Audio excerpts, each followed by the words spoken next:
Atëherë, përshëndetje Gjeneta, ju kërkoj falje për këtë problem teknik. Ne ndodhemi këtu në Akademinë e Shkencave dhe të Arteve të Kosovës, ku pak më parë ka përfunduar edhe mbledhja komemorative kushtuar akademikut Recep Qosja. Këtu kanë qenë të pakt persona që kanë marrë pjesë në këtë akademi, duke marrë për bazë dhe letrën që i njëjti kishte lënë para se të vdeste dhe duke kërkuar që të mos organizoheshin dhe të mos ketë edhe rite fetare sa i përket ceremonisë së varrimit dhe pas vdekjes së tij,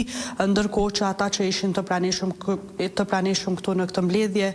vlerësuan lart figurën e akademikut Recep Qosja. I pranishëm këtu ishte edhe kryeministri i Kosovës Albin Kurti, i cili tha se është një figurë e çmueshme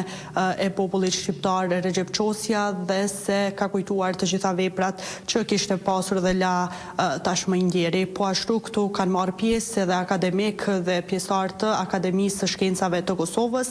si dhe kanë folur për figurën e Recep Qosjes, duke treguar për të dhe për jetën e tij si dhe për veprat që ka lënë, ndërkohë që kishte edhe pjesëmarrës nga Akademia e Shkencave të Shqipërisë, të cilët edhe shprehën ngushëllime